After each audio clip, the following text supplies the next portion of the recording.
Good evening, ladies and gentlemen, and welcome to OGLSimRacing's Formula Championship 2014. My name's Matt, and we're at Turkey, Istanbul for round 5 of the season.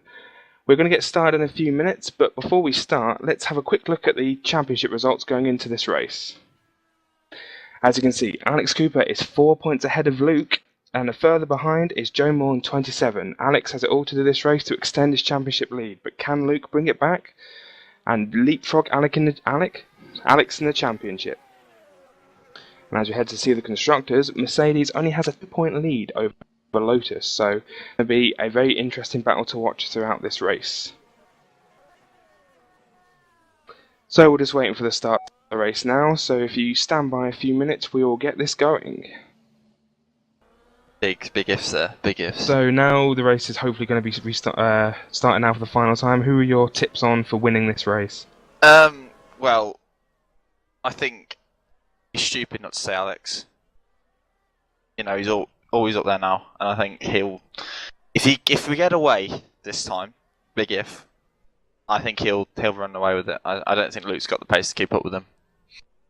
But what's your opinion on Luke going on the medium tyre? Do you think that's going to be a risky strategy, or do you think he's hoping on a safety car?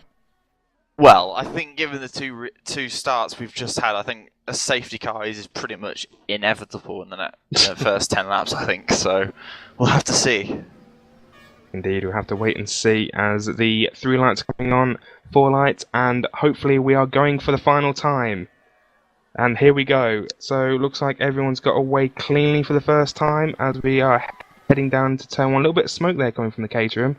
Everyone coming through turn 1. Is that going to be clean? A few people going wide. But it looks like everyone's through turn 1 and turn 2 safe and sound. Goodness. Bit of argy-bargy though.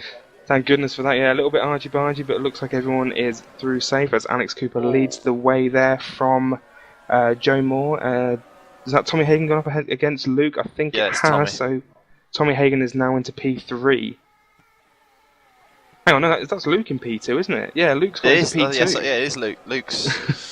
Luke's hanging in there as Alex is already flying off into the distance. Yeah, you expect that with you Alex do. On the quicker rubber. Big group behind Simon Crane. Big group already. So we have a look down now and see what's happening. Yeah, massive group. What position is Simon Crane in now? Simon is in P5. So he's ahead of Dan Lovett, so that's going to be a little bit annoying there for Dan, trying to get past Simon Crane. After the last start he had, I think he's just going to want to be happy that he's not out of the race yet. Yes, indeed. So Dan is now in P6 with... Who's in P7? Fleming Rondo. So Fleming hasn't moved, he hasn't gone up or down, he's stuck in position. Well, both Toro Rosso's very deep into the heavy braking zone. They both lost positions, and another group forming as well behind Miles, who's down in... Where is Miles? Miles is in 10th. There's a big group behind him as well. Simon's been passed by Dan into the first corner. So have a look at that replay released. Then.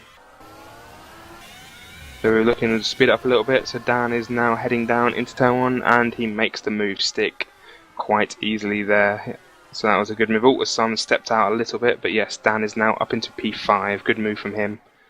It's important. I think it's important for Simon now. He's going to have to want to maintain. He's obviously not the fastest, but... Oh, and there's a little bit of argy-bargy behind. It looks like... Tom gets past Fleming. Yeah, and they're side by side now. Is Tom Olinsky going to keep the place? Oh, looks like no, Tom's not... Oh, dear. Let's take each other out. Oh, that's a front wing everywhere, and that's tyres everywhere. I think that might be a safety car. Let's see the carnage. Don't think there's anything on the track. It looks like everything's been cleared off the track, hasn't it? Yeah, I think maybe other people, but it doesn't matter as it's not in the way. I think.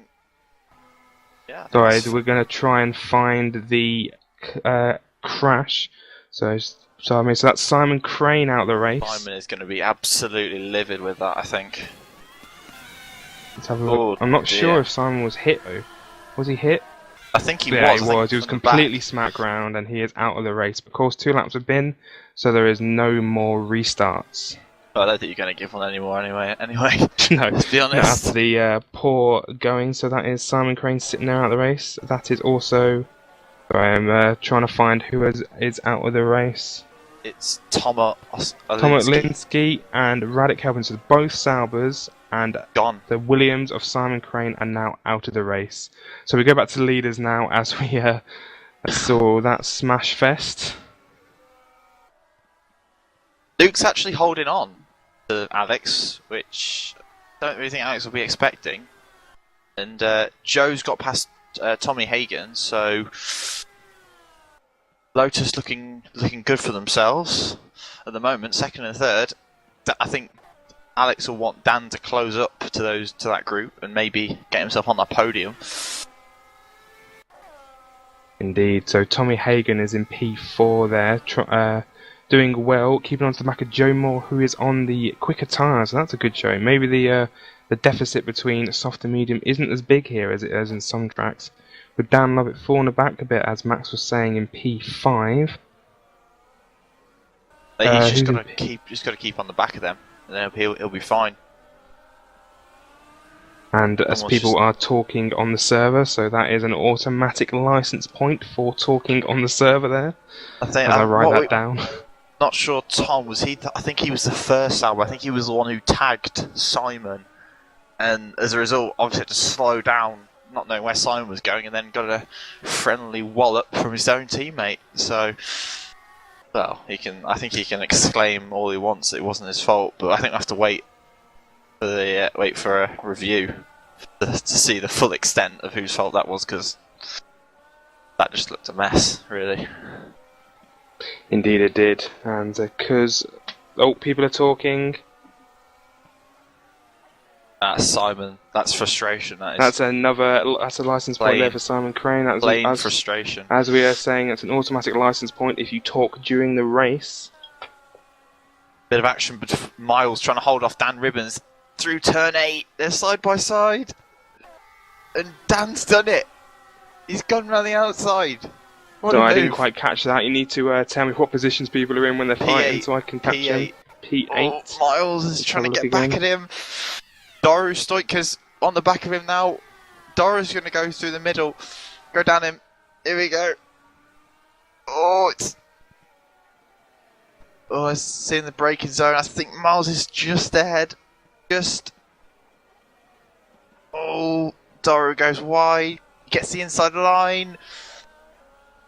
Still side by side, great racing. Miles has got the inside line now. Will Doru cut back here, surely? I don't think he's got it. Can he get back in the slipstream and have a go down the inside? I think he gave him a little bit of a nudge.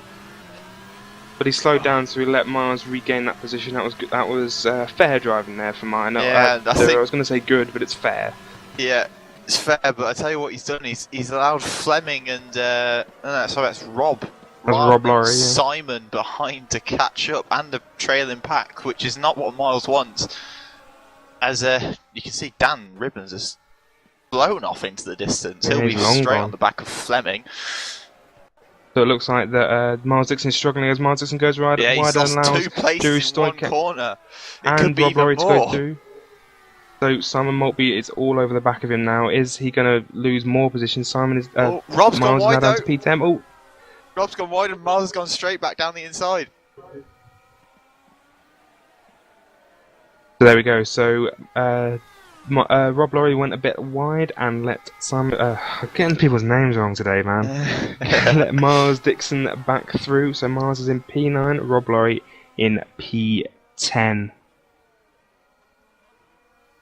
As we all watch him now bow. It's getting close there. Is Rob Lorry going to try and have a go? Best bet's just to wait down this front straight. If he gets a good exit, didn't get a great exit. No, he's not going to be close enough this time. I think I have to wait. Close enough, but Simon Maltby is quite close to Rob Lorry. Is he going to have a cheeky move? No, he's not. So that is. So we run down those positions. So Loz Ribbons has zoomed ahead. Now he's in P7 and P8 for Drew Stoiker, P9 for Miles Dixon, and P10 for Rob Lorry, just clinging on to the last point. We haven't done a full rundown of the top 10 yet, so we'll do this for now. Alex Cooper is in the lead by 3.2 seconds, which is quite a surprise. I thought he'd fall really far back behind Luke. ahead of Luke even. Yeah, it's clear that Luke's got the pace even on the mediums. Yeah, definitely. So unless the mediums deficit isn't as big as what it is in normal tracks, we're going to have to wait and see. As Luke is in P2 on the medium compound tyre and doing well. Joe Moore in P3, I think he's rocked Tommy Hagen a little bit now. Yes, he has. So Tommy Hagen dropped off the back a bit, but remember, Tommy is on the medium tyre, so again, he is looking very good to score some big points this race. Dan Lovett doing what he needs to do in P5. He would probably prefer to be in P4, but he is gonna, if he keeps going, he'll bring home some solid points for Mercedes, as he's been doing all season to keep his Mercedes contract alive. Fleming Randolph in P6. We've had someone drop out the top 5. Who was it? Because Fleming was in P. Oh no, Simon, didn't it? Simon was, yeah. And he got passed by quite a lot of people, and now indeed he is out of the race. So that is Fleming there in P6, and of course we've said P7, which is Dan Ribbons, P8, Duru, P9, Miles Dixon, and P10 is Rob Laurier. We'll just head down a little bit to see everyone else. Simon Maltby got running strong there in P11 in the second caterer. His teammates on for some solid points for the team, so hopefully Simon Maltby can pick up his first points this season for the team. And the Sol Williams now, Daniel Hahn, he missed the last 2 races, but he is back and hoping to do some damage this race. He hasn't scored any points yet in OGL at all, I don't think, so he is hoping to score some solid points this race. P13, Ironut, he again haven't seen him about much. I think this is his second race this season now, as he runs a bit wide there. So we are hoping that Ironut can score some points for that team. P14 is Lee Miller. Not doing too well this race. He's outside the points, and he needs a miracle, I think, now to score some good points in this race. Maybe he'll pick up 1 or 2 if there's some more incidents going on. P15 is Gregory Koppick. And we have had 5 retirements already this race. We have had Tom Oglinski, Radek Helbin, Simon Crane, Loz Ribbons, and of course Max, who didn't even start the race. So I count that as a DNF. I think you can count as whatever you want. So we are watching Alex Cooper now. He is pulling away a bit. He's now 4.1 seconds ahead of Luke, according to the splits at the bottom. Yeah, I think he'll be happy with that. So you think he needs to pull out some more? I don't know, because I don't think until we see Alex on the mediums, we're not going to be able to see what he can do on those tyres, because that's the crucial thing, because we know Luke's going to be fast on the softs. We can already see that Alex is pretty damn fast on them, but until we see Alex on the mediums, I don't really think we can say what's going to happen, because if Luke stays where he is, he's in the perfect place to just take advantage if Alex does struggle. And of course Tommy as well, same situation with him and Joe. He's only a second off him, so I think we'll have to wait and see. I think Luke will stay where he is. I think Luke will be very happy where he is at the moment. Indeed, I thought Joe would be ahead of his teammate right now. Oh, and there's some drops of rain. This is going to make it even more interesting. It is going to make it even more interesting. I'm not too sure on the forecast for this race. It doesn't look too bad, in all fairness. It just looks a bit muggy outside, but whether that's going to cause anyone, I don't think no one's would have dived into the pits this early. No, they'd be stupid to dive in the pits now, because I think it's about almost 20% to start considering putting on the intermediate tyres. So people would start. If people pitted now, that would be a big mistake, as we're on board with Luke now. It's not around the whole track either. It's this area where we are with Luke at the moment is not affected by the rain at all at the moment. It's the other end of the circuit at the moment. Yeah, it looks completely dry at the minute around this edge of the circuit. So we're going to look down a little bit. Going pretty fast through there. So we've got a car off. Simon Maltby's had it coming together with a wall, I think. I'm not sure. He's just parked offline at the exit of turn 9. Let's see if I can quickly rewind and see what is going on. Unfortunately, there's only one screen. So. Retired as well, so I think there may have been a coming together between those two.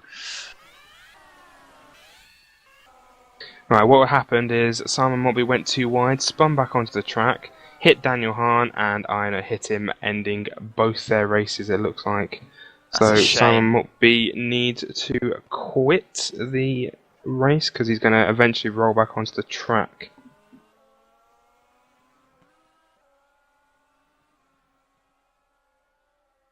Sorry, I just realised we were watching him just sitting there, so we're going back to Alex I don't know what he's doing. He's just trying to move the car. I don't know. He must have lost race. I was going to say, yeah, he's escaped. Yeah. So that is another 2 people out of the race. So we're already down to 13 drivers with 49 laps remaining. Yeah. So this has been a crash fest and a half. I think it's down to the rain. A little bit of rain and somebody went wide. Yeah. So. Well, it's certainly an improvement from previous years we've had. I mean, 13 was sometimes what we'd have turning out for races. Indeed, so it's quite a good start. Doesn't it's a seem huge to be step to have a pretty much a full grid. Well, we had 20 cars before the start of the race, so that was a good showing for everyone. Having a look down the field as we are just watching Alex cruise, as we'd say. He's now got the gap up to 5 seconds. I bet he's not cruising. I bet he's pushing as hard as he can to get that gap to Lucas. Well, it is still going up. It is still going up, so you can there's definitely a gap between what Alex is doing and what Luke's doing. Don't know if that's down to just... We need them both to be on the same time to see do. what's actually going to happen. So we're going to have to wait and see from the first stint. I reckon Luke will probably go 5 laps longer or so than Alex. I reckon this will be a 2 or 3 stop race. I'm not too sure if you know what the stops are going to be. Well, I did the limited testing I did do. I was getting around 15 laps out of the softer tyre, so anywhere between in the next 5 laps, I think Alex will be in. And then, as you said, Luke will probably be 5 more laps after Alex, because I think those medium tyres will last you between maybe 25 laps if you look after them well. So it's definitely an interesting choice by Luke to put himself at a so-called disadvantage by putting himself on those tyres to start off the race, because you would have thought he's on the mediums, he's going to fall back, but he's keeping touch with Alex, and I don't think Alex won't be happy with that. I think he'll be a little bit unsettled that Luke's keeping this close to him. Indeed, but I also think that Joe Moore is now starting to catch Luke. I don't know if it's just me or Luke has had an incident or something like that, but Joe has closed. I swear he's closed the gap to 2 seconds now. I thought it was a bit more than that. Yeah, the gap to Tommy's dropped as well. It was a second a few laps ago. It's now 4.5. So it looks like either Joe Moore's on made it a mistake or yeah, because Dan Lovett's now closed in on Tommy Hagen. Not too sure. We missed that incident. So as we're on board now with Daniel Lovett, not too sure what has happened there for Tommy Hagen, but yeah, it's going to be a good showing there for Dan. Hopefully he can get close up to the back of it. Maybe his medium tyres are giving up the ghost before the soft tyres. That'd be weird if that happened. That would be weird. Yeah. It's probably not. But I think it might just, if you do go off on those tyres, you've got to switch them back on again. So, and obviously medium tyres are much harder to do that with. So yeah, we're watching Tommy Hagen and Daniel Lovett at the minute. We're just going to keep an eye on them and the 2 Lotus boys to see what happens. I'm just going to stay with Joe for a minute, because I want to actually see if he's closed in on Luke or not. I'll probably have to switch to Luke to see their split times. It's 5.4 to 8 seconds is the timing on my screen, so it's roughly 2.5. No, it's gone up by like half a second now between Luke and Joe. So it looks like Joe lost 6/10 to Alex on that lap, where previously it was about 2 or 3. So Joe maybe had a problem. Are people struggling a little bit with the lower temperatures of these cars? I mean, I certainly was. In the laps that we did in the second race, I was really struggling to get away from the corners, trying to put down the grip that you need to get out the corner. I mean, it might look really simple for someone watching this, just think, as soon as you're out the corner, you can just hit the accelerator. But you've got to be so careful. If you spin up the back tyres, then you're just asking for trouble. Indeed, as we are watching Alex Cooper once again, he's using his grey helmet this race. I don't know if he's actually using that or not, but To me, he's using the grey helmet, so I thought he didn't want to use it because it looked too similar to Dan Lovett. So maybe he's over his helmet and hasn't realised that we can't see that. So we're gonna have to let him know so we can change his helmet for the next race because it is a little bit confusing. We have to keep looking at the T-cam colour to see what he is because of course driver 1, which is Alex, is black, and driver 2, as you see there, is yellow. So Dan Lovett in P5, I reckon Dan will be the first person to pit, because he usually is. So we're going to have to wait and see what happens with Dan. Yeah. If we look on board with him, I think we'll be able to tell. If he's fighting the car, then you can say you probably has as a safe guess that he's struggling with the tyres. I mean, it would. I think 12 laps is when you think you're on the last spar tyre. So I think this is where it'll go. If he does. I'm not too sure because these tyres do tend to last a little bit longer than last season. And Dan is in, so there we go. We predicted that. So Dan is in now. We're going to stay with him in the pit lane to see what tyre compound he puts on as we pass the 2 safety cars there. 20-second pit stop-ish, so he should come out between Rob and Daniel, who are fighting over 9th position. So we'll have a look where he falls. Rob's entering the last corner now. He's Dan Ribbons is passed now, and he's going to be neck and neck, I think, with Drew Stoiker. Oh, we're going to be careful. Is Dan going to get the position, or is Drew going to sneak up around the outside? Dan has kept the position, so Dan is in P8. But as I say, that's quite an early pit stop there for Dan Lovett. I wonder if he's planning on trying to get the undercut on Tommy Hagen. He would have got the undercut anyway, because Tommy Hagen's on the medium compound tyre. So that's a weird strategy. Do you think that's definitely leading Dan into a 3-stop? I think if you pit that early and what tyre is he put on the softs again? Yeah. So I think it could be a 3-stop. It just depends how he manages the tyres because obviously the less fuel you have in the car, the more the tyres are going to last because the least the less load you put into the tyres. So. He could eke out 2 stops out of that, but it just depends. If we have a safety car, that changes everything. Indeed, so we are just watching Tommy Hagen now, seeing what he does. He stayed out for an extra lap, and he is got another 14 seconds. Oh, Fleming is in the pits from 5th place. Fleming. So we will watch out and see what happens. I reckon we should watch his teammate Rob Lorry, because I think he might come out near him. I think so, yeah. Let's seem about right for that to happen. Rob coming down the main straight now. Has Fleming gone through now? Fleming, that was a long pit stop, wasn't it? Yeah, I think he had to avoid one of the Toro Rossos as he got out of his box. Let's have a look, see what happened. As he does his pit.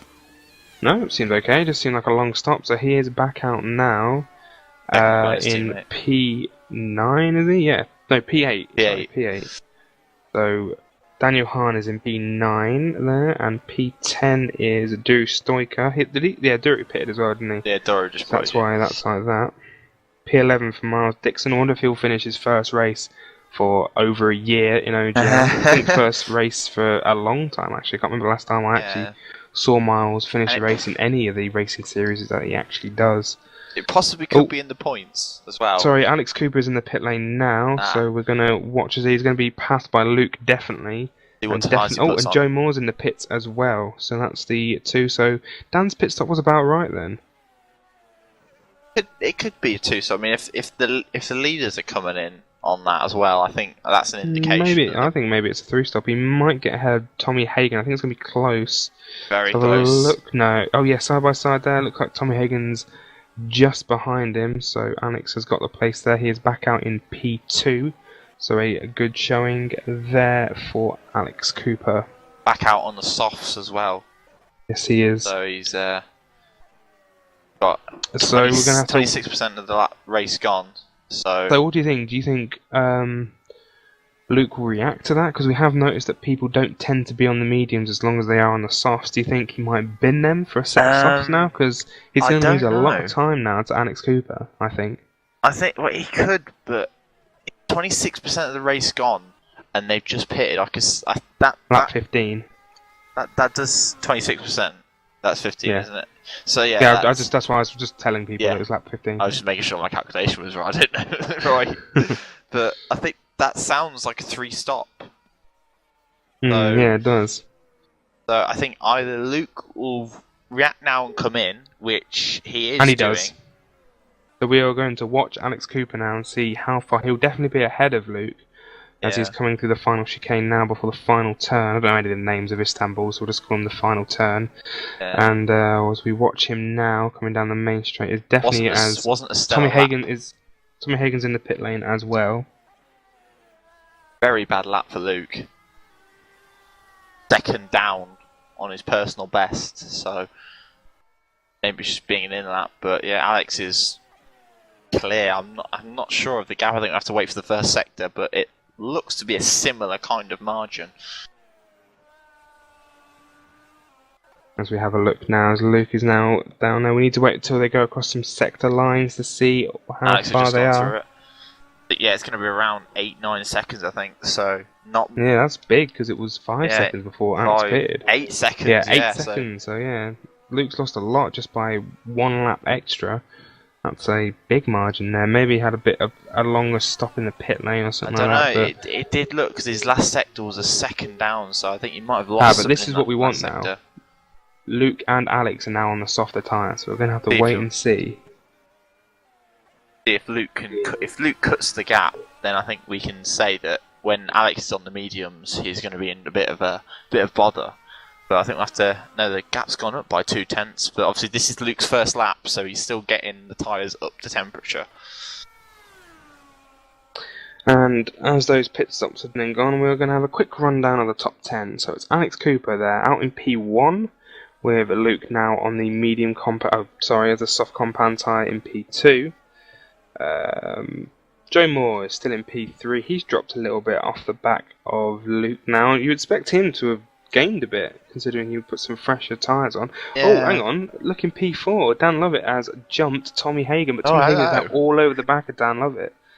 If you want to keep an eye on that while I quickly round up the top 10, Tommy Hagen, of course, in P5, with Fleming Randolph in P6. Danny Ribbons is in P7, with... Oh, hang on. With Duru Stoica, there you go, in P8. Daniel Hahn in P9. And rounding up the top 10 is Miles Dixon, who's in P10, but I believe still hasn't pitted yet. So he is he's on the mediums of Rob Laurie for now. So as we head back for the battle for P4 with Daniel Lovett there. Tommy's just waiting for his chance. This will be it as he's through this amazing complex. No, he's a bit wide there. Hung up on the corner. Wide again. If he kept the throttle down there, I think he would be in the wall. So I think he's lost his chance for this lap. I think he's too far back. See what the top speeds are for this Caterham car.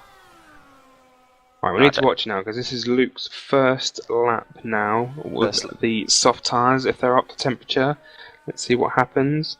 And he's gained 2 tenths. Yeah, fastest lap of the race there for Luke as some rain has started to fall again. Yeah, in that little pocket where it was the first time. So if it amounts to anything, but I think Tommy Hagen just want to just keep where he is on Dan. Because they're both on the soft tyres now, so no tyre advantage, or well, if there really is a tyre advantage. It's a lot cloudier over this other section of the track as well, so maybe that says to everyone that maybe he's gone wide, Dan's gone wide, and Tommy's through. Just one tyre on the grass, but Dan's coming back at him. Tommy will just want to sit behind Dan here through these series of corners. Yeah, he doesn't want to do anything risky around here. Is he going to try around the outside? Oh, Dan shuts the door in there. So Tommy Hagen just needs to stay close to him. As he got the inside, bad camera angle there. We can't really see what's going on, and Dan's kept the position. But Tommy Hagen is now closer than ever, so I believe he could be side by side, if not through, down by the chicane. It's going to be tight going through this right-hander. Dan squeezing him. It's close. Tommy Hagen just sitting behind. He'll go down there. Dan didn't block the inside, so it looks like Tommy Hagen should sweep. Oh, squeezing him. Oh, a bit of oversteer there, and then nah. Dan's keeping the position for now, but Tommy Hagen is hungry for that P4. Oh, here we go again. That was a brilliant drive off the line there for Tommy Hagen. Is he side by side with him? Yes, he is. He's going to get the sweep down to turn one. He should have the line. He shut the door. He does, and that's Tommy through. Great overtake there from Tommy Hagen. Yeah, good driving from the both drivers. Oh, is Dan going to have a go back? Oh, Dan. Oh. A little bit risky. Oh, as Tommy shuts the door, but Dan's around the outside of him. They want this. These two, they want this. Brilliant stuff. Tommy keeps the position for now, and I think that was Dan's only chance to get his position back. Have to wait and see, though. Let's wait and see, though. He's sticking to him, though, isn't he? He is. As they come through the fast complex here. Doesn't really want to stay behind him because of the dirty air, but doesn't look close enough. I think he needs a good exit through this next series of corners to have any chance. Dan staying pretty close now to Tommy Hagen, but I'm not sure. Ooh, I'm not sure he's close enough. It just depends how good the straight line speed of that Mercedes is. I don't think it's that good enough. So it looks like Tommy Hagen has kept at that position now. So P4 for Tommy Hagen and P5 for Dan. I love it. Unless Tommy's going to outbrake himself here. No, he doesn't. Of course he doesn't. No, and that gap to Luke from Alex it's falling. It's down to 7.6. It's not going down by much, but Luke is 4/10 since the pit stops. Got a little bit of an advantage on those tyres. Not very much though. But of course, Alex still needs to put the dreaded medium tyre on, which is going to cause him to lose a lot more time. So I think Luke has had a great strategy here. He's thought it out well, and he is in P2, poised to win this race. I think you'd say that Luke's in the hot seat at the minute, don't you? It's his race to lose, even though Alex is currently in the lead. I think so, yeah. He's taken 1/10 of him out of this lap already, so I think depends how close he can get to the next pit stop, because I think probably Alex might go for damage limitation and go for these soft tyres for as long as he can. So that might mean that he does concede a bit of ground to Luke and just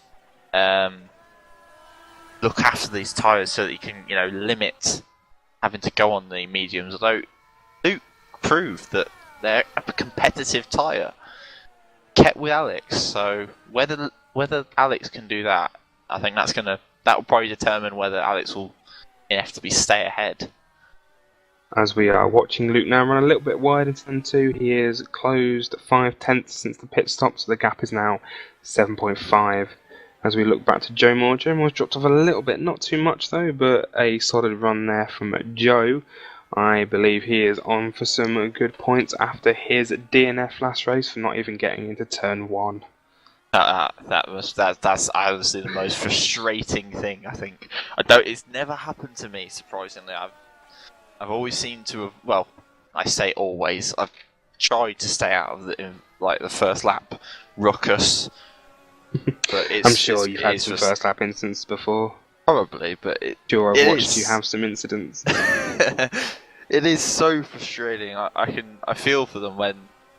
You turn up and you do 200 laps of testing, and then you get taken out by someone who's just a little bit eager to get off the line. It is honestly the most frustrating thing.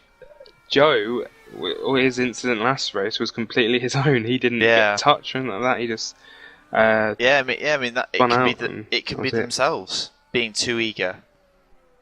You just want to get away. You see the guy next to you who's got a good start. You just want to put the throttle down, and if you haven't got enough grip, you're going in the wall. Shame, but I think with the traction control off this year, you've got to be so careful, because you can't just throw the throttle down now and expect to just stay in a straight line. I said it earlier. You've got to be so careful. Indeed, you do. I was just looking at the split times for Tommy. He's dropped so far back from Joe, I mean, Yeah, by 10 seconds. yeah, I think we were saying a few laps ago how close they were before the pit stops, and now they've just. I think Tommy's just must have had a bad pit stop, or he can't get these softer tyres to work. But he really dropped back, and having said that, Dan's dropped back from him as well. Yeah, Dan's dropped back quite a lot. I'd say it's about 5 seconds now, the gap between those two. Yeah, He's dropped back even more since we were last saying. Did Dan have a little half spin then? Go back I think and he have a might look. have, because he was going very slowly through that complex of corners he was before really the close to first him. sector marker. And then he just suddenly dropped off loads. We'll look, see what happens. But yeah, he had a little half spin. It didn't really cost him too much time, maybe a couple of seconds, but yeah, a little half spin there for Dan caused him to drop a little bit from Tommy, but I think that battle was well and done anyway. Luke taking another 10th out of Alex every lap. That's going to hurt. That's going to hurt every lap for Alex, Yeah, knowing the gap's that now 6.7 seconds. Yeah. If Luke can get between to 3 seconds by the next stop, I think Alex is going to be very, very worried. I think if you can keep him more than 3 seconds, I think Alex should be alright. But when you can, I think that it's a psychological thing. When you see the car in front of you, that just it drives you on even further to keep going. Because when you can't see the car, you don't really know the distance really, besides from what your split time tells you. So when you can see the car in front of you, you see their name tag. You know that it just makes you want to go even faster. And as Lee gets out of the way of Luke, went through the straight after turn 8. Lee darting out of the way. Never wants to get out of the way. Never wants to get in the way of people. Lee. Good guy, Lee. Yeah, he is a good guy. Looks like the gap's gone back up. I didn't see a mistake from Luke's. Maybe Alex has just decided to put the hammer down. See what the time is on the as Luke comes over the line in a few moments. 6.6 it was, and it's 6.5, so no, another 10th out. No. So it's a nice split. It went up to 7 seconds and then back down to 6.5. So as I lose my live timing on my laptop, I don't know what happened there. Looks like race control is going to be darted out and I have to go back into spectator because it's all frozen. Good start there. So that's the end of the safety car for the race. Well, I think with 13 runners left, I don't really think there's going to be unless there's a huge pile up, then I'd. Oh, Luke's just taken 3/10 of Alex out of that first sector, so I think Alex must have. Alex had to lap the HRT there. So of course you always naturally lose time lapping a driver. Yeah. See a helicopter really low down there on the screen. That was very low. That was weird. Anyway. Yeah, Luke's going to approach that traffic, so that should even out.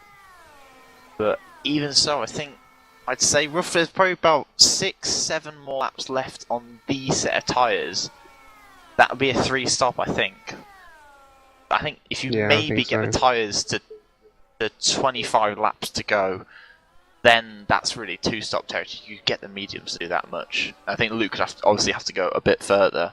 Though having said that, Luke did come in on lap, I think it was 16 for the off the mediums, so didn't take advantage of their life really, and 5.9. So Alex certainly was a little bit held up there by the traffic, but obviously Luke's got to go through that now in the next few laps, so we might see that gap go back up. Indeed, as I lose the safety car there, so the safety car will not come out again this race. Whoops. I'll be back in spectator within a few minutes, so I'll have my live timings again. I've still got the live timings on the screen if you can see that. 3/10. So it's, that's what Alex lost last lap. 3/10. Last 3/10. So those tyres are going off for Alex. I expect another pit stop soon within the next couple of laps. Yeah, my R factor says 43% of the race complete, so 7% more, and then that's 3-stop territory, I think. So that 7% is probably around 3 or 4 laps. So we'll have to wait and see. I think if you go past 32, I think probably just gonna get a 2-stop, maybe. I'm not too sure, as I believe they're on lap 25 now. I've got my laptop back in the server, but I don't know if the timings will still say. Usually, if you start the session, you can rejoin and get all the times again, but I don't think that's going to work for me. So you're going to have to be my timing guru there, Oh yes, Mr. Kane. yes, Let's have a always look. wanted. Yeah, the gap to Luke goes up to 6.1. So Luke was again a little bit affected by the back marker. Yeah, he lost a really bad 7/10 that lap. I did. So yeah, it clearly both cars got affected. Luke a bit more than Alex. 6 seconds is still manageable. Having said that, Yeah, Joe Moore's if Luke drop just back. needs to keep on him, and if Alex just keeps getting these problems for Luke, then Alex is going to be okay. But as soon as he, I reckon Alex is going to need more than 3 seconds. Going to need about 5-6 seconds, I think, to have Luke to stop Luke being all over the back of him. I don't know if you saw in China where Luke and Alex had quite a good battle until Luke did his typical Polish spin and put himself out of the race. Yeah, I did see Not that. too sure if you call that Max. It was a Last good race? little. No? Okay, anyway, let's continue while Max I did. does something. I think I might have muted him actually accidentally. Let's see. Max, can you hear me? Why have you muted me? Sorry, I knocked my, I got a little box on my headset. Were you talking when I was like, hello Max, hello? No. Oh, okay. No. I just have a thought little... I'd leave you to it. You. Anyway, let's keep watching the race then, as Alex is in P1, of course. We are on lap 27. Yeah, that's right. Yeah, it's 27, and the gap went up by a tenth. So Luke clearly. Well, if I was just thinking, if you said that Alex needs 5 or 6 seconds, I think he'll be happy with that. I think Luke's got to be a bit closer. I really do. I don't think so, because before the stops, Luke was 5 seconds behind, and Luke is quicker than Alex. So Yeah. I think 5 seconds. If Alex puts on the medium tyre and Luke keeps it, because remember, if they're doing 3 stops, they're going to both do another stint with softs. True. So I just don't think Alex has got it in him to keep the gap and keep the race win. It's going to be one of Alex's best drives, is he's going to keep this race win. Yeah, it just depends. I mean, we've said it, I think from about lap 1 or 2, that it depends what Alex is like on the mediums. I haven't heard him specifically say much about the mediums this week, but it just depends, really. I think if good on them, then I think it's enough for him. But then again, if he's not, then like you said, he'll need more. He'll need more than that, more than 6 seconds. Oh dear. Sorry, I was reading something. I apologise. I wasn't listening to a word you were saying. Oh god, I made all that point for no reason. Oh god. I apologise for that. What do you like? If anyone wants to get into contact with us, just use the hashtag on Twitter, OGL, and I have got that up. I haven't mentioned that yet because we've been so busy. So if you want to get into contact with us, I know there's a few people watching. I believe there's a few problems with the stream dropping frames and freezing, but the stream will be uploaded in full after the race, and it will be nice and smooth because it's recording onto my PC. So apologies for that, but hopefully you can still hear us all okay. And as I say, if you want to talk to us, hashtag OGL on Twitter. I doubt anyone will talk to us, though, Max. Yeah, we'll read your name out. You'll be famous. Come on, do it. There's a few people watching, that's why I mentioned it. I quickly loaded up the stream on my laptop just to see if anyone was watching, and people are, so if any of you OGL fans out there want to get in touch, yeah. At OGL. Or even better, come race with us. Even better. Yeah, exactly. I was mentioning that before while we were waiting for the race to start. Just pop onto OGLSimRacing.com and get signed up, and you could be racing with us within a week. Saying that, it's 2 weeks until the race. We're in Monaco next, aren't we? Actually, people, the hashtag OGLSimRacing, because I've just hashtag OGL. Hashtag OGL, and loads of people have just been doing hashtag OGL, so it looks like OGL is actually something proper. So you use were just hashtag. looking at OGL thinking, oh, we're popular. Wow. No, I'll be honest, I hadn't even looked at it, I just said it. So hashtag OGLSimRacing if you want to talk to us. And I've just put hashtag OGLSimming, so that's not very good. Sim Racing. There we go, Max. I've got that up. Oh, look how many tweets we've got. 0. That's not a very good sharing. Oh well. Back to the racing as we are watching Alex Cooper there in P1. Luke is not really closing the gap. The gap's gone back up to 6.3. Is that? Yeah, that's good. 6.3. That's right. Yeah. It was within like 6 seconds, wasn't it, before? But now it's just gone over 6 seconds. So 6.3 there. Joe Moore, as it says Moo in the top left-hand corner, is in P3, 18, almost 19 seconds behind the lead. So that's still quite good from... oh, Dan's pitted. Dan's on the mediums. 3 stop, gotta be. I don't know, medium tyre though. Maybe he's thinking he could get that to the end of the race. There's still 29 laps left. No way. No, it's not.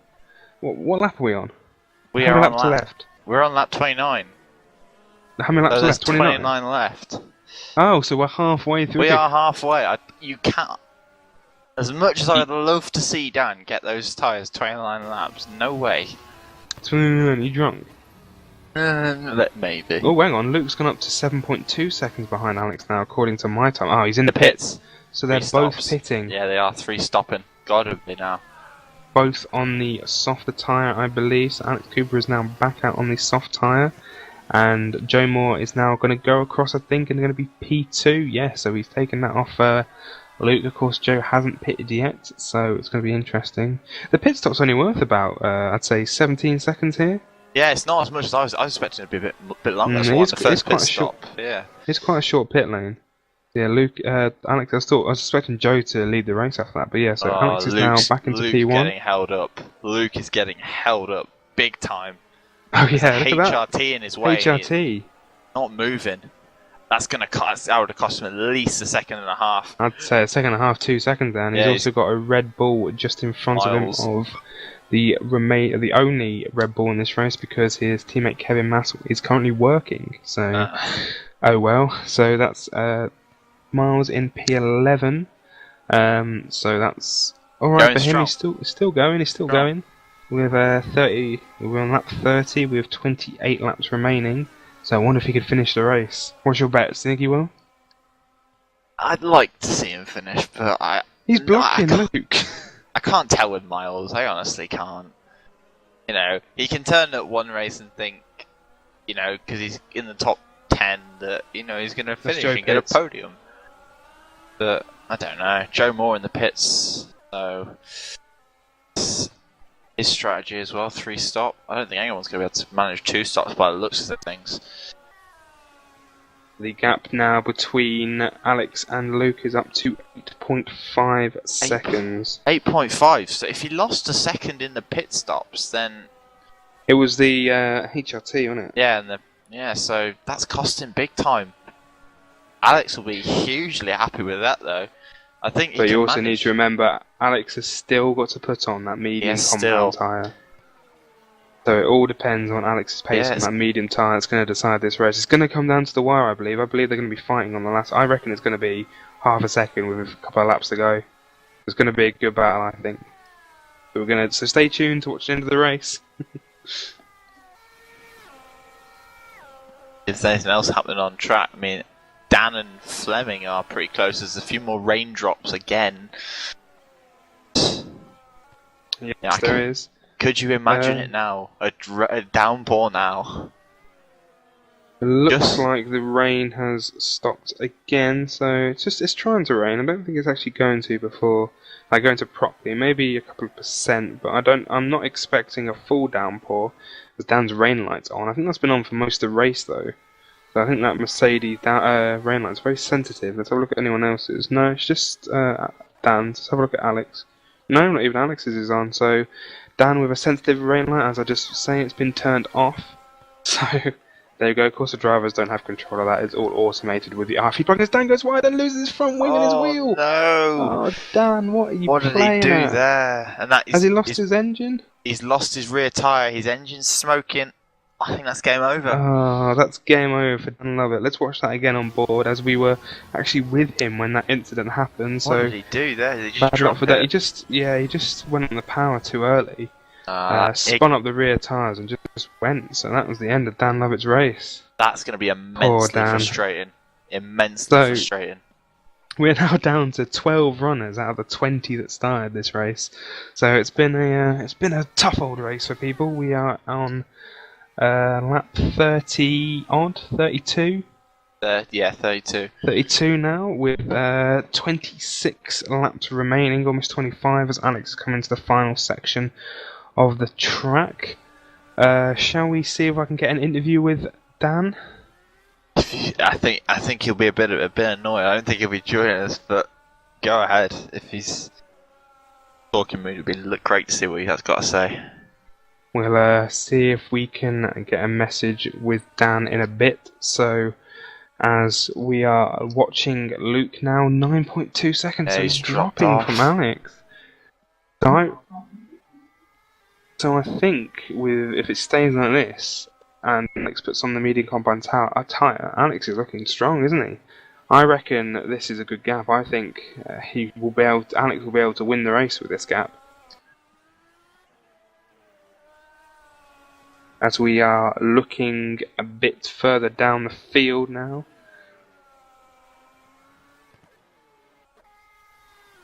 P4.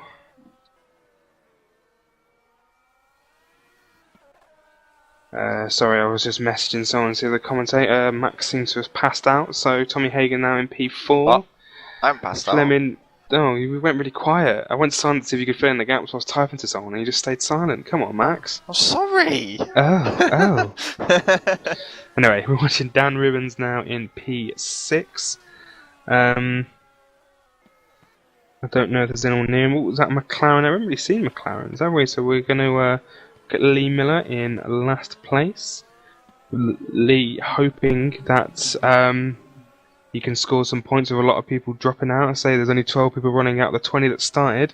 And I believe we are now joined by Dan, even though he said he's in a rubbish mood. Hi, Dan. Hi. So, what happened? Hey? Crashing by yourself?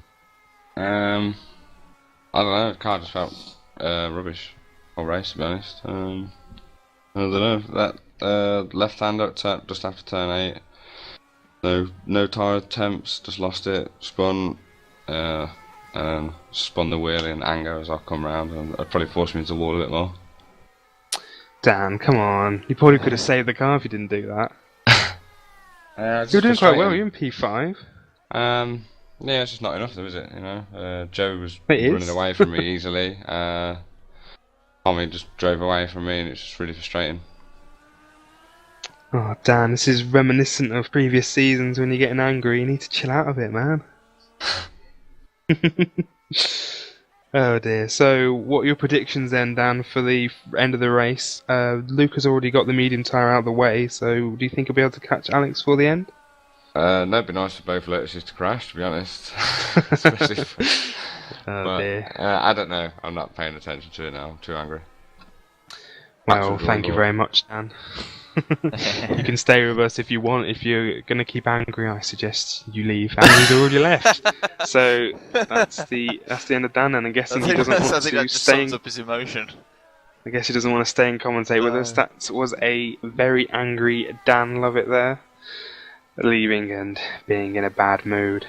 Yeah, well, I think after you do that, I mean, it's certainly the case when I've retired this season. I just, want to leave. I mean, my 2 last retirements have purely been I get into the pits, have a pit stop, and then for some reason I can't shift up. I don't know what. Does that happen in the previous race as well? It happened in China and happened in Bahrain. I get in the pits. I missed China with you in the thing because I was commentating, of course. Yeah.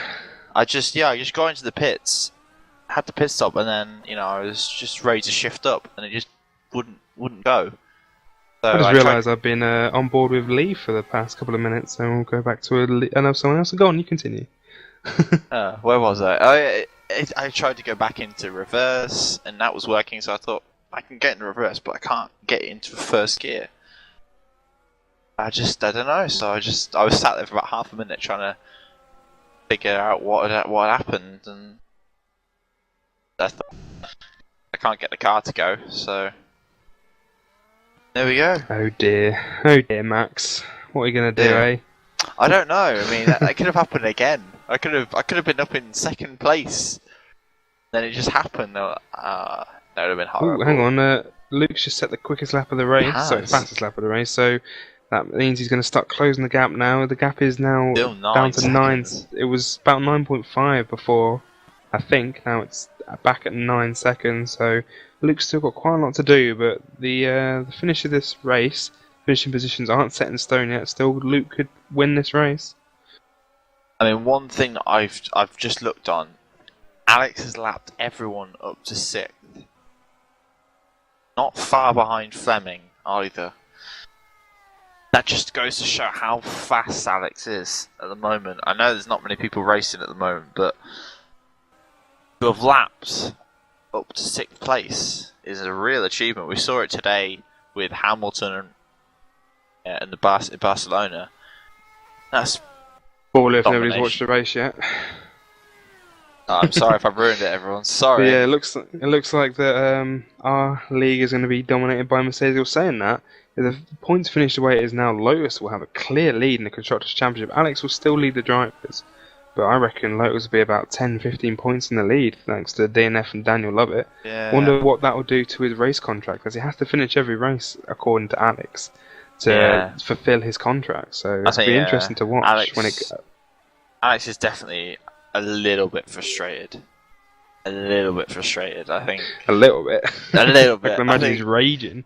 With his, I think we've all heard him when he's, he just wants Dan to finish. He just wants the points for his team, and it must be immensely frustrating knowing that Dan's retired again. It's maybe put the blame on Dan for crashing out, but as I said previously, it's very difficult to control these cars. So, from Alex's point of view, it's immensely frustrating, but really, there aren't many other drivers who are going to be able to fill Dan's seat who can do a better job when they're on the game. Well, if you think you can do a better job, anybody, sign up at OGLSimRacing.com. I thought for a minute you were telling me to do it. Then I said, "No, come on, you can't even pull away from a pits. Never mind, bloody winning races." Yeah, you sure you haven't got a clutch pedal? You never know. I don't have a clutch pedal. No. You sure your auto clutch is off? Yeah, I'm not stupid. Sure? Well, you are, because you can't pull away from your pit box, so you are stupid. There's got to be something wrong in your settings. We'll have to take a look at that from Monaco. I will. As hopefully the original commentators of Dave and Florian will hopefully return in Monaco, so I can get back to doing race control and Max can get back to racing. Well, as Florian was busy. You say racing. Yeah, but next round's Monaco, man. Oh, well, I'll be in the warmer in a minute then. In 2 weeks' time, on the 25th of May, we'll have the Monaco Grand Prix live on SimRace TV. Hopefully it won't be as laggy as it is now, as I'm still getting dropped frame errors. Apparently we've had more dropped frames than normal frames, so that's good. I'm hoping everyone is enjoying the laggy edition of OGLSimRacing. Laggy edition. If you're watching this on YouTube, you're seeing it perfectly clear and fine because it's been uploaded after the race. And also, the first 2 starts will be edited out, so that never happened. Yeah, we'll just forget what we're on about when we talk about that. I'll edit them out in YouTube for YouTube. It's fine. Don't worry about that. As we are watching Do Stoiker, as the rain pours a little bit more, Do Stoiker is catching to. I can see rain spray off the back of cars. Can you see the percentage of rain? I can't. I can see a few drops, and I can see a bit of spray. Not very much. Given, but is this going to throw another spanner in the works with 19 laps remaining for Alex Cooper? This is the heaviest rain I've seen. It's still going. I'm probably going to say that now. It's probably going to stop raining right this second. But it's still raining. I've been on board with Fleming. I think I'm on board with, and it's been raining for the entirety of the lap. And he's around at turn 8, and he's lifting off. He did not go flat through there at all. Still I raining. believe the rain has stopped now, but there's got to be quite a big percentage. I unfortunately can't see that because my iPad is currently plugged on to doing the stream, so I can't get up any of the percentage timings at the moment. Let me try and get up on my phone while you look at Fleming. The rain is still coming down though. I can still see a few Little bit, drops yeah. here and there. As we are watching Fleming now coming into the chicane. We haven't really seen much or spoken about the Ferraris really. No, we haven't. Taking a break from talking about them for a change on the stream. Yeah, as we, it's a bit like real life again. Yeah. Let's see. Ferraris are a bit hit and miss, but Yeah, not really making an impact this season, where Ferrari have normally been at the top. So not very good there for the Ferraris this race. They're still both in the points. Not too sure where Rob Laurie is. He is in P8 at the minute on the medium compound tyre. Let's have a look. Currently on the racing line it is 0% and off the racing line it's 3%. It's not actually raining anymore. According to Live Races, our live timing app. As we're watching now, Drew Stoiker being overtaken by Luke. Being lapped by Luke, and he is closing still a little bit on Dan Ribbons. I still don't think enough to challenge him at the minute. But with 18 laps left, I believe this is going to be the closest battle. As he misses the apex by quite a lot there, the number 87 Toro Rosso. Oh, he loses it a bit there, but he kept it going. Probably lost a few tenths there to Dan Ribbons. Looking back I must say, it's very dark. I know it's not raining, but it's the darkest I've seen the track. So maybe there is a bit of rain on the way because it's definitely dark. Can you imagine around it this. pouring down 100% with like 2 laps left? Will people pit or will they stay out and brave the rain? We'll have to wait and see what happens with the rain, but I don't think it will be any more than about 5% towards the end of the race. Then I have no control over the weather. It's all done by AccuWeather.com. We have a nice little plugin that generates real weather scripts for us, so that's nice. Saves me a job. And of course it gives you that element of trying to predict the weather without me just randomly doing it. Lazy person. Hey, what do you prefer, me predicting the weather or AccuWeather doing it for me? Well, That's what I thought. Oh, as I went to Iron accidentally there, but he is indeed out of the race. Should we do a little rundown of who is currently running in the race? So Alex Cooper leading by 10 seconds. What's happened there to Luke? Oh, I don't know. Luke, I think he's... Luke had to dive through some traffic, so Luke is now 10 seconds behind in P2. Joe Moore in P3, again solid for Lotus, going to pick up some solid points if they finish there. P4 for Tommy Hagen in the Caterham F1 team racing car. That was a long name, don't know why I said its full name like that. Roman Rondolph, a good showing there for Scuderia Ferrari, as Daniel Lovett in the Mercedes has retired from this race, promoting quite a few people behind him. P6 for Dan Ribbons. We lost Lord Ribbons right at the start, not too sure what happened to him, but yeah, P6 there for Dan Ribbons, going strong there for Marussia. And Drew Stoiker there in P7. I think he's finished every race so far this year in the points. I'm not too sure. I need to double check, but yeah, good show there for Drew in the Toro Rosso.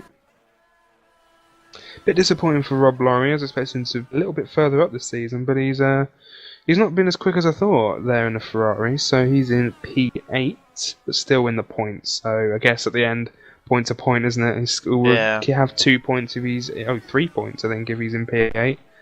P9 for Miles Dixon with 16 laps to go. He is still going and looks like he might pick up some good points. Pick up 2 points there for Red Bull. His first points in OGL for over a year. As my voice breaks there. Shut up. P10 for Gregory Kolpick. I believe that Daniel Hahn has pitted, so that's why Daniel Hahn is out the points in P11. But Dan is also racing, hopefully, to get his first points for Williams Martini Racing in P11. And, oh no, that's P10.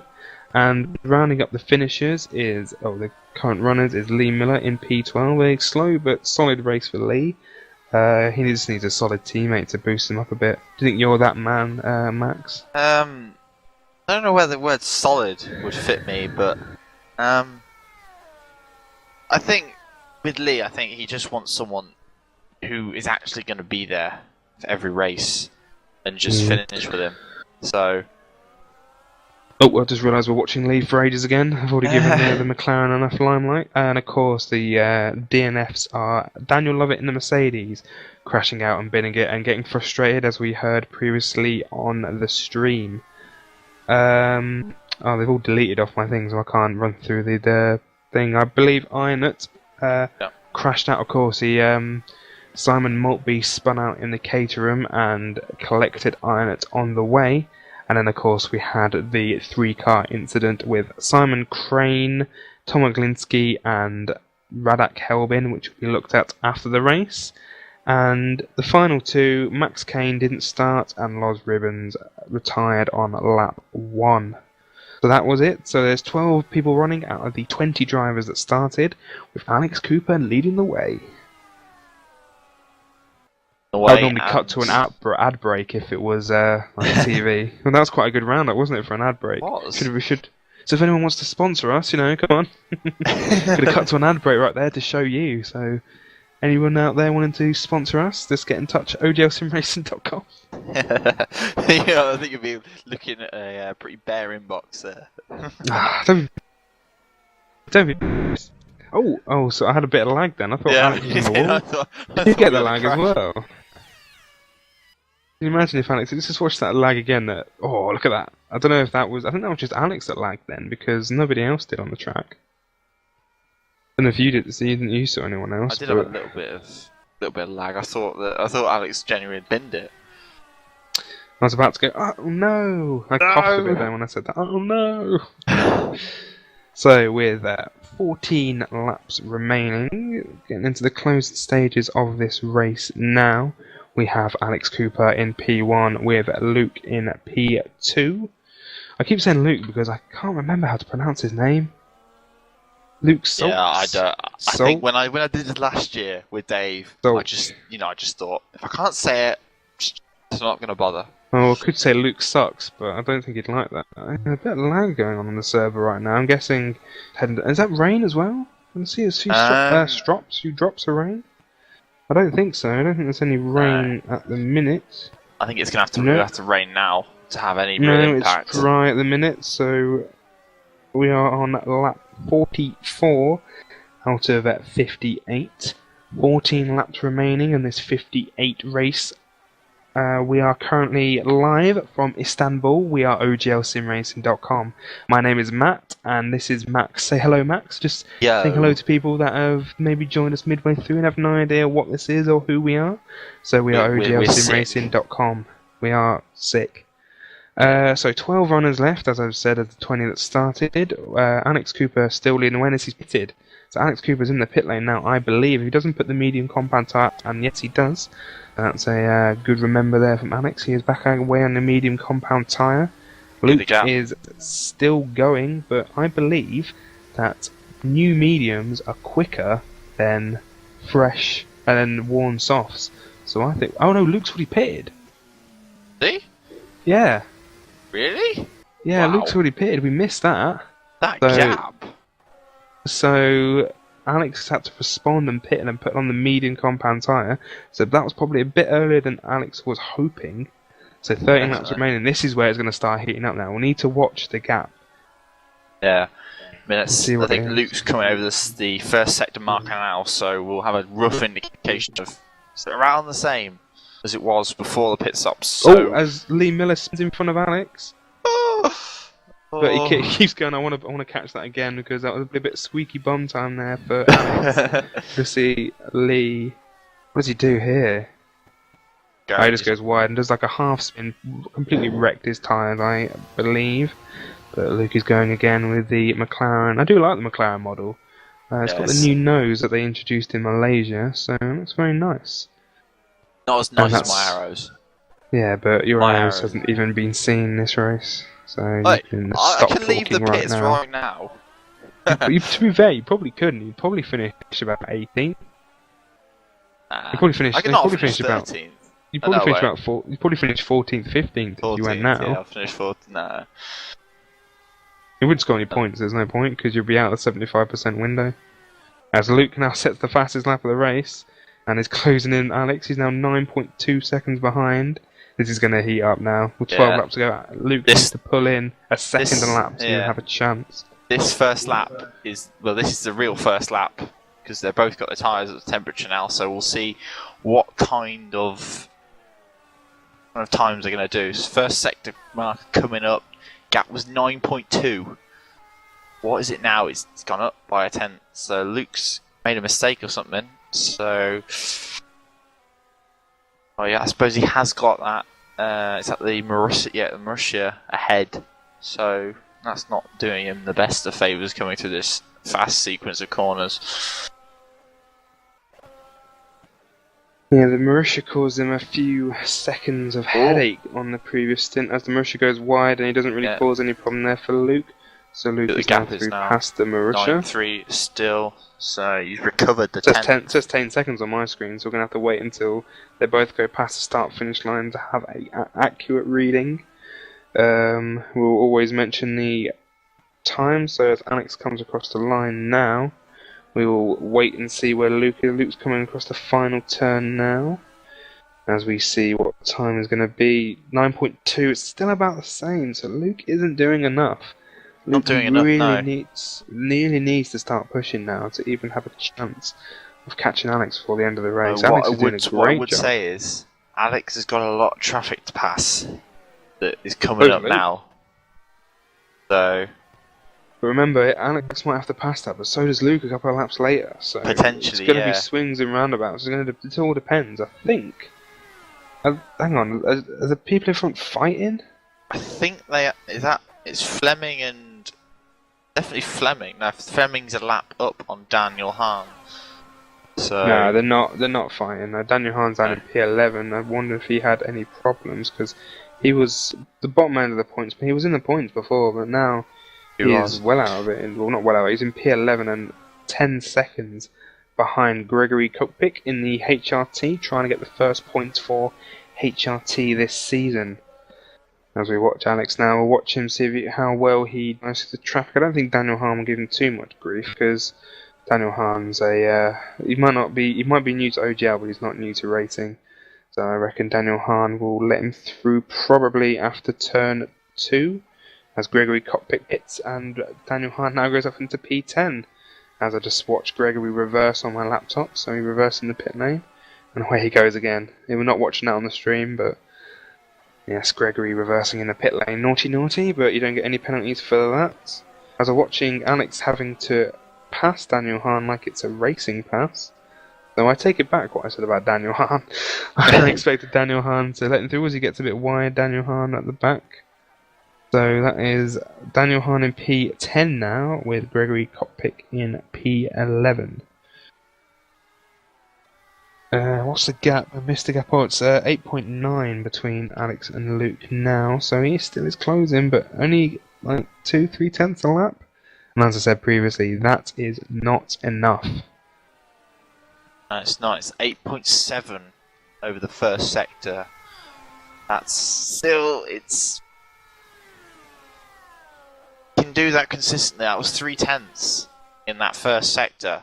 If you can consistently do that 3 tenths every sector, he'll be right in business. But as I said, that he's just lost 2 tenths in the second sector. So, net gain of a tenth, but not enough. So these medium tyres mustn't have a massive deficit between medium and soft around this track. There was a huge deficit in China, well not huge, it's probably about 6-7 tenths a lap, but here it doesn't seem to be a huge difference. As Luke lost time on that lap, it was it was about the same, was it? It was about 8.9 last lap, it was 8.89 now. So he's gained about 100th of a second on Alex, which is nothing. So Luke's definitely not doing enough when you need an Alex spin, like in Abu Dhabi last season when he lost the championship by crashing into the wall. Or it just needs, maybe Luke needs some rain. It wasn't too good in the rain last season when we had a full rain race in Canada last season. So, just moving away from the leaders, Tommy Hagen has pulled the gap to Joe. It's now only a second and a half. I believe Joe is on the medium compound tyre, is he? No, he's on the softs. They're both on the soft tyres. Has Joe been on the medium tyre? I think he started. No, he didn't. Luke That was started on Tommy the and medium Luke, tyre. wasn't it? Tommy and Luke were on the. I think Joe went medium second spin. I think. Not entirely sure. I'll double check that after the race, but I'm not too sure if he's done both tyre allocation. So I'll have to double check that after the race, but he probably has. Joe knows the rules. Joe was the one that was highly in favour of the 2 tyre rule. So he definitely, I believe he has. So if you say he has, but they all get double checked after the race anyway. Yeah. Everyone gets checked to see if they have done the both tyres, and we haven't had any problems at all since we started doing this. No.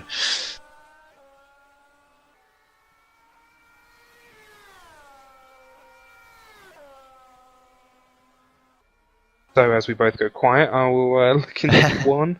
As Luke is 8.6 seconds behind. We're getting tired, aren't we? We're getting towards the end of the race. Yeah, it's that 2 hours period is where tiring. we've just got to wait and see. Can Luke do his job and close the gap? Still not doing enough. 8 laps, 8 seconds. It's got to be a second now. I think if we've got 5 laps left and the gap's only at 5 seconds, I think probably say that Luke's not going to be able to do it. Based on the closing he's had so far, he's not getting the time he needs. Of course, being held up at the moment.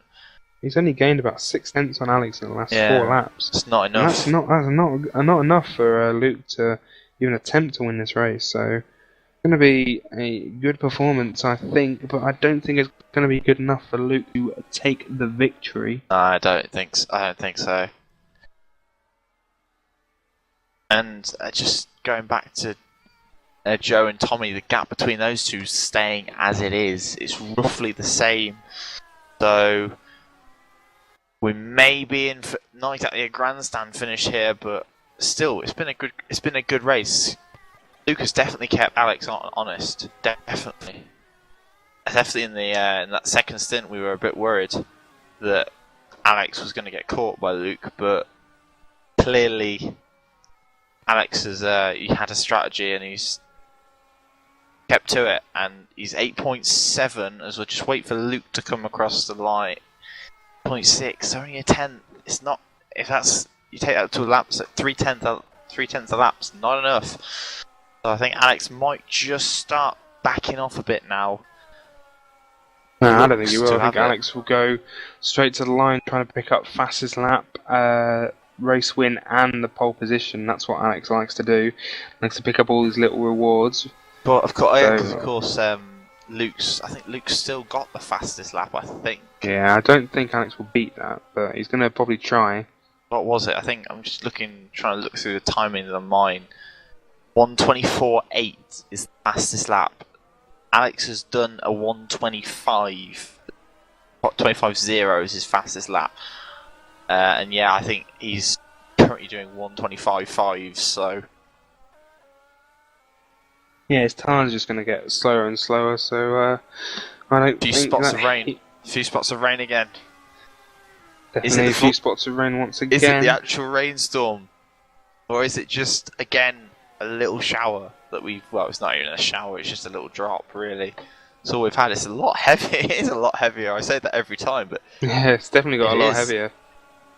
Just on this area, the first sector. Yeah, it's still going. Let me check on my phone, see what the percentage is. It looks like Luke got a bit wide there. Alex has took turn 8 flat in the rain.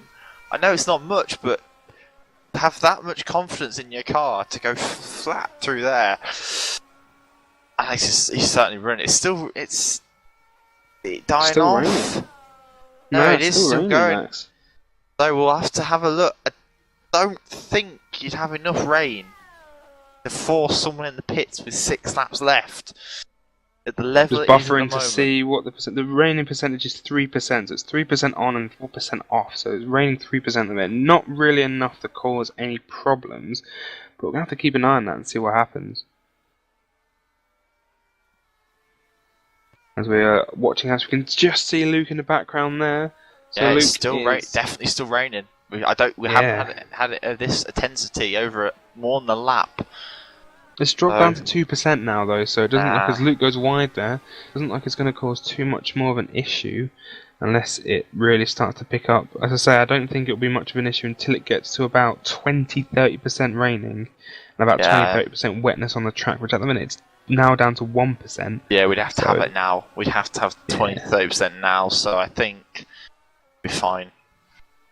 I think the rain's going to hold off with 5 laps remaining. I don't think that we're going to have any more rain, or might have more rain. I don't think it's going to cause too much of an issue unless it downpours on the final lap, which I believe it won't. It might spit, but I don't think it will pour. So, as I said, I think that's okay. And the rain has now stopped, so there is no more rain at the minute. So we're going to have to wait and see what happens as Luke is trying to get past the. I think he's been held up down turn 8. No, but I think that was okay. I think Miles let him use his slipstream and just went out wide. I think that was okay. I think it was alright from the Red Bull there. Miles still going strong in P9. I want to get an interview with him after the race because it will be his first race finish. Fingers crossed there for Miles Dixon. It was in the 94 Red Bull. We're going to go on board with the Red Bull because I don't think we've been on board at this race. As we see him going down into turn 1 there. I'd just like to point out for the viewers, it's a very rare sight with 4 laps to go, seeing a Red Bull with Miles Dixon's number on it. Miles Dixon, that's the rare occurrence. That's Red the Bull's rare fine, occurrence. We've had Kevin Mass finishing quite well in previous races. Of course, he's not here today for Miles Dixon, but yes, so here we go for Miles. Will he finish in P9? Has he got anyone close that he can possibly be near? I don't think so. Daniel Hahn's 12 seconds behind, so Luke. So Miles can't afford really to back off. What? My R Factor just crashed. Oh dear. So you're just in a dark for a few minutes while you get back up and loaded. Little room. Oh no, wait. And I'm. Oh no. It says you've left. It says you've left the game, so you have indeed crashed. So we're just going to watch Alex now for a bit while we wait for Alex. What's your name? Max, to regain his R Factor. As we look at those ING signs backwards in the background there. That's good sponsorship for ING being reversed. I'll be honest, I would normally put OGL sponsors on these, but I frankly couldn't be bothered this race, and I probably won't be for Monaco either. As we are looking at down the field with Luke at 8.6, I think that gap's gone up a little bit. 3 laps remaining, so I definitely don't think Luke is going to. I think it's pretty much out of the question now. Do you think Max with 3 laps left with 8 seconds? And Max has timed out. I don't know if you heard that because my headset's quite loud, so Max has gone. So it's just me now for the final 3 laps of the race. He'll probably be back before the end, so we're going to have to wait and see what happens to Max. We're going to get a few interviews of, I believe Lee Miller's out of the race. Yes, he is. So we're going to get Lee in now to see what happened to him, or we're going to get him in a few minutes to see what happened. Lee, are you there? I am. What happened, Lee? You're going strong, and I just looked at you and you're gone. What's happened? I decided to retire it. Lee. Never know. You could have picked up some final points with the rain being on and off with 3 laps remaining. I might doubt that very much. I just don't understand. I was just losing so much time to the car in front of me, and I was just falling back. Well, you still had a solid race, Lee. It was a shame that you were so far back, and I wish you luck in Monaco in 2 weeks' time. I might drag you back in a bit if Max doesn't come back, so you can help me with the interviews. Okay. So you go and relax for now, and I'll call you if I need you. Okay, Matt. Cheers, Lee.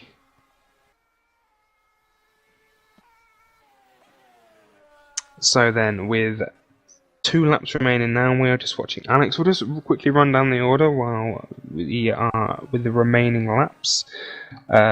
Luke is in P2, 9 seconds now behind Alex Cooper in P1. That gap was about 8 seconds a couple of laps ago, but it's dropped down to 9. Looks like Lucas is looking after the car and bringing it home safely. Tommy Hagen is in P3. That has changed. I don't know if that was recently, but he overtook Joe Moore a couple of laps ago. No, we didn't catch that. So Joe Moore has been overtaken by Tommy Hagen. That was a great showing for Tommy Hagen, and great for Mercedes in the championship, because that's going to reduce the point deficit that they're going to get for this. So well done there for Tommy Hagen. Commiserations there for Joe. It's a shame because he won't get as many points to overtake Mercedes. They're definitely going to overtake Mercedes if it stays the way it is, but not as much points as Lotus hoped. So that's bad there for Lotus, but they're still going to get the jump and be first in the constructors. But as we continue down, as we said, Joe Moore in P4, still a solid showing for Joe. We're going to go on board with him for a bit, because we haven't seen him for a while. That shiny Lotus. In fact, we're not going to go on board because I don't like the Lotus skin. It's a bit pixelated. So as we watch Joe now going through the fast section of the track before the final sector, and he is in P4. P5 for Fleming Rundolph. A quiet but good race, I believe. He's going to pick up some more solid points for Ferrari, boost them up more in the Constructors' Championship. P6 for Marussia of Dan Ribbons, a great showing for him. Going to finish with some solid points on the medium compound tyre there. Du Stoiker is just behind in P7, but I don't think he's going to have enough laps. P8 for Rob Lorry there. And rounding up the... Oh no, sorry, P9 from Mars Dixon, and rounding up the top 10 is Daniel Hahn. The final finisher is Gregory Kulpik, which he is on the same lap, I believe, as Daniel Hahn. So that's going to be an interesting finish. We're going to pop back to leader in a minute while we just watch this. Daniel Hahn is 3/10 ahead of Gregory Kulpik, and this is going to be an interesting race to line. I don't think they've got too much left, so we're going to head back to that in a minute, as we are watching Alex Cooper now coming out the final turn. This is his 4th win of the year. Can anyone stop Mercedes? Here we go then. Alex Cooper wins the Turkish Grand Prix. Great showing there for Mercedes. Well done, Alex. P2 across the line now is Luke. Another great showing for Luke. And P3 is it going to be Tommy Hagen? I believe it is. They're quite a way back. While we wait for them, we are going to bounce to the battle here. Oh, they're side by side. Who's going to get it? It's going to the final turn, as Gregory's just gone behind, and Daniel Hahn is into the final turn. It looks like Daniel Hahn's going to get the final points position then. So as they're a lap down, so Daniel Hahn finishes P10, Gregory Cockpit P11. So close for the HRT, but so far. But Daniel Hahn picks up his first points in OGL. Here we go then, the final podium position. It looks like it's going to be Tommy Hagen. So Tommy Hagen finishes a great P3 for Caterham. Commiserations for Lotus, but still great points there for Joe Moore in P4. Let's run down P5 Fleming. I believe he has finished already. So P5 Fleming.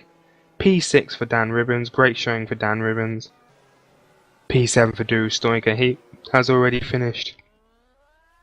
It looks like... here we go. Rob Lorry is the last person to cross the line, looks like, in P8. So that is another good race there for him in P8. P9... Mars Dixon finished the race for the first time in a long time, so well done there for Mars Dixon as he gets a bit excited and weaves and goes off the track. And of course, rounding up the top 10, it is Daniel Hahn. The last finisher was Gregory Cockpick, I can't believe that, lost it on the final turn, so he just misses out on points. And Lee Miller didn't finish the race, but is still classified in P12. 12 people finished, technically, out of the 20 that started. As are we going to get a burnout there from Alex? Yes, we are. So a nice few donuts there from Alex Cooper, as we are going to finish this. So, there we go then. Alex Cooper wins the race with Luke Salk P2. We're going to head to the driver interviews in a few minutes to just get a few interviews with the drivers and see how their races went. So bear with us a few minutes while I get an interview or two if anybody comes on. Are you there, Miles? Hello, Miles Dixon, are you there? Well, this is awkward, I'm going to drag him out.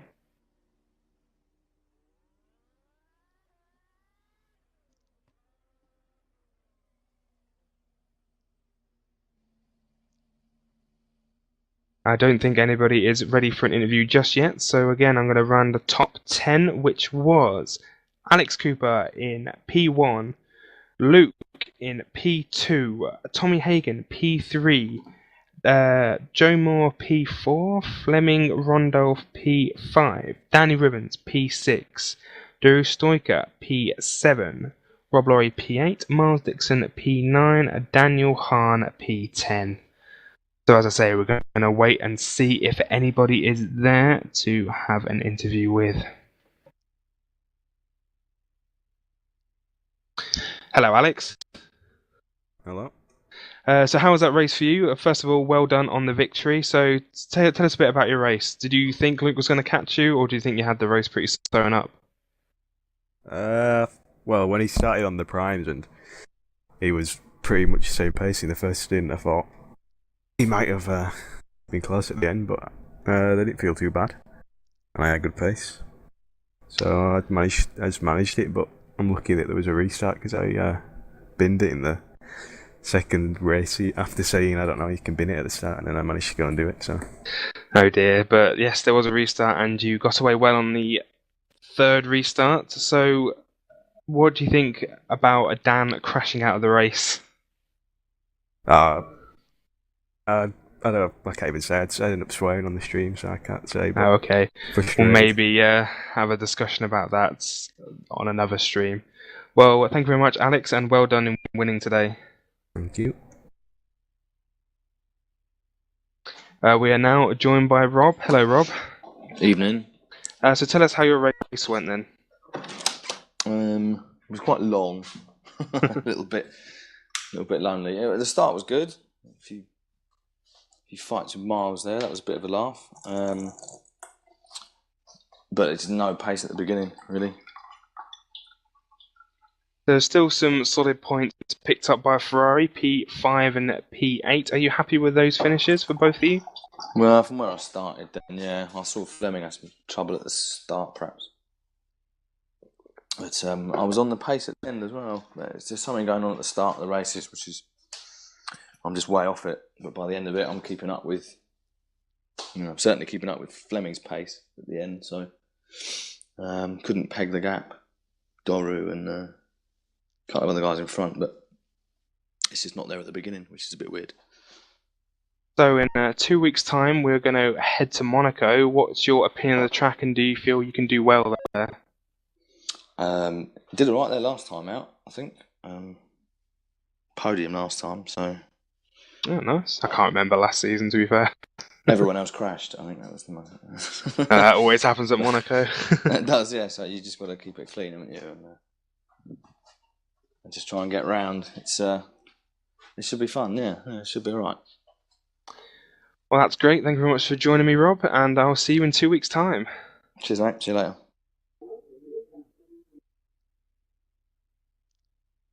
I am now joined by Luke. Hello, Luke. Are you there? Are you alive? Hello. Yeah, I'm still alive. So how you doing? How do you feel that race went? Tough. I thought I'm going to try Tough. something different, obviously. Went on. I might end up having a better stint on the last. But it didn't work perfectly. There's too many back markers in the way, and that pace didn't work out the best. Alex was uncatchable today, especially on primes. I don't know where did he get that pace from. So Yeah, he was very quick at the well end, done wasn't to he? him. Well done to him, to be honest. I thought that was going to work, but when you got 9 seconds down, after back markers get in your way, you just can't catch Charlie. You need that clean air. Do you believe that was the reason why he couldn't get to the back? There were just too many back markers today. Even though quite a lot of people fell out of the race, there still was adequate amount of back markers just to keep you off the pace. Well, there's a couple of them that just knocking off the way. They give you slipstream and suddenly decide to race you, or just stay in the front. It's not the main thing. He was, the main target was to catch him when he was on prize, but I just couldn't. So that's the reason. It's fair enough, but there's no point to lying in it. He done extremely well. So we had you in P2 and Joe Moore in P4. You just got caught at the end by Tommy Hagen. Do you feel that's a good result for both of you, considering Joe didn't even make it to turn 1 in China? I think it's a damn good result because we got points, for the Lotus. I was the main target this race. I knew I'm not going to be quicker than Alex, especially on the qualifying pace. So the target was to get as many points as possible. I think Dan had a bit of problem, so that helped us out on the constructors. So that was the target is achieved.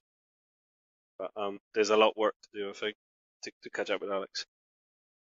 Yeah, but that also means you are now leading in the constructors, so well done for that. I don't know the exact points, but they'll be on the website soon. Heading into Monaco, you said you might not be able to make the race, but what do you think you can get from there if you can make the race? I don't know. Probably I'm going to crash. But, Alex is, generally extremely quick in street circuits, so that's his advantage. But I haven't driven, Monaco yet in a new mod, so it could be something different. I don't know. Probably I'm going to miss it, so the big points given away, but we'll see. It's if winning Monaco, I always said is a great feel, but Indeed. And just finally, do you think you'll be able to beat Alex and maybe win the championship in future, or are you just focusing on it race by race? Race by race, definitely. There's no point putting the pressure on. As I say, you need a clean air to catch Alex. He's obviously quality of final, on pole. He's got clean air, no people around. And he's probably more consistent than me in a racecraft, so I still got to work on that. Get rid of those little mistakes. The spin hasn't happened today, as you know me, so I've got that sorted. Yeah, that's good, yeah. even though it happened in China 2 weeks ago. That's an improvement. China was a lot closer, to be honest with you. Yeah. China was a really, but even so, I think it was a second or third stint. We've been trading the times between each other, so it was even Steven. But I did enjoy the race. I tried, my hardest to get him, and I think too many mistakes happened, and back markers didn't help. Well, that was a great showing from you, Luke, and well done on P2, and hopefully see you in 2 weeks' time then. Yeah, I hope so too. Take care, man. Thanks a lot for hopefully. Yeah, cheers. Cheers, bye. I'm now joined by Tommy Hagan. Hello, Tommy. Hello. So, first of all, congratulations on P3. You had a very close race with Dan and Joe. Unfortunately, Dan dropped off, so we didn't see a three-way battle for the podium. But just talk us through your race, please. It was a good race. I was first stint on primes, qualifying on primes, so I felt primes were very good. So I did other strategy than the most of the other guys, and at the end it was if Joe hadn't done that mistake, I think I didn't have the pace to pass him. So at the last stint, so luckily for me, I get the podium. Yes, you did. Well done. And do you believe that you can keep this good running going into Monaco? Monaco is very special. First, I have to just finish that race. That's the main goal, because the walls are pretty close to the car. So everything can happen there, and with safety car and pit strategy and also much could happen. Yes, indeed. So what's your goal for this season then? Do you think you can maybe keep Caterham into P3, maybe bounce into P2 in the constructors? What's your main goal at the end of the season? Do you want to try and beat the Lotuses eventually, maybe getting higher up in the Drivers' Championship, or have you got another goal in mind? Alex and Luke are very good drivers, and it's difficult to see how I could close that gap. But I certainly hope I could maybe get a podium and a third place in championship.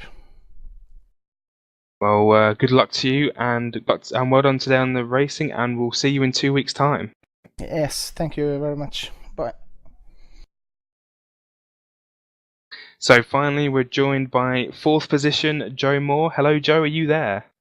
I am, Matt. How you doing? I'm very well, thank you. How are you? I'm good. It was a really enjoyable race. It was great to get off the start line first. And, eventually, yeah. We yeah. kind of made one of those rookie mistakes there last week, and you got to learn from that. It was very disappointing, but this is why I race here. It's because it's just great fun. You put under pressure all the time, especially from the likes of I'm not talking about Luke or Alex. They're just in a different league, but the rest of the guys, like with Dan and Tom there, just to try to keep ahead of them is hard for me because I just don't have the pace. Lost Joe? Sorry, Hello? am I back? There we go. There we go. We lost you a bit. Just continue there. Yeah, I was just saying that I haven't got the pace to keep with the two guys in front there, Luke and Alex. They're just in a league of their own, So I kind of got to race the likes of Tommy, Dan, Rob, Fleming, the rest of the guys there, and just hope that I can do a good enough job to be ahead of them. Just for more so, my goal for this year is to get a few podiums and hopefully to win the constructors. So I'm really looking forward to the coming races, and hopefully we can. Just keep getting points. That's the key to winning, I think, the constructors. If you can get two cars getting points most weeks or every week, it's going to be difficult for the likes of Mercedes or Caterham or anybody behind us to catch us. Yes, indeed. Just going back to the race a little bit. Sorry, you kind of went off there a little bit. Did answered a few of the questions I had written down without even me answering them. So well done there. Just heading back to the race, you kind of had a little incident at the end of the race and allowed me to pass you. What happened there? Yeah, I had Tom under control. I was on the prime tires just before my last stint, and I knew I could go an extra few laps, and I felt I was going to get out of pits a second or 2 seconds ahead of him, which I did, and I was back onto the good tires, as I'd say, and I felt I could just control the distance between myself and Tom around 2 to 3 seconds, and for some reason in the middle sector, when I went down from say fourth, third, second, and then into first gear, the back end just went on me, and it's the first time it actually happened. It's never happened before. I don't actually know the reason why. And once I spun, I knew Tom was going to go by, and it was going to be then difficult to get back to him. I felt if I could have got on his tail, I would have got him down the straight because I had a quicker car on the straight, but I wouldn't have been able to touch him in the middle sector or anything like that.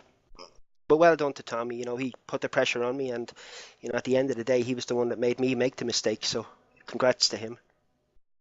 Yeah, great racing there from both of you. So, looking ahead, in 2 weeks' time, we have the Monaco Grand Prix. What are your expectations going into that race? Well, unfortunately that's going to be difficult because, as far as I know, I don't think Luke can make that race. He's working. So yeah, we've been informed. Yeah. Maybe we can get a substitute driver or something like that just to take over for him for that race, just to get team points. But I know Luke will be practicing during the week. To help me, get up the field. So realistically, I'm hoping, to get a podium. And again, in Monaco, you're always hoping just to finish. And I think that's a big goal for everybody, I think, in the field.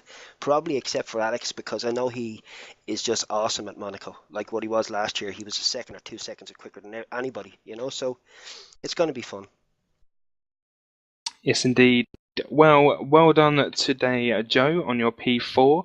Next race you can get up on P2 and never know, might be able to sneak a cheeky win from Alex in case he has any problems. But again, well done today, Joe, and good luck in 2 weeks' time. That's great. Cheers, guys. Cheers. So that is unfortunately all we have time for today. We heard from the 4. So as we're looking into the future, we, in 2 weeks' time, are heading to the Monaco Grand Prix. So that's going to be a very interesting race on the 25th of May. So that's all we have time for today at Turkey. So that was Alex Cooper winning the race, from second place Luke and third place Tommy Hagen. We will see you in 2 weeks' time at Monaco. Goodbye.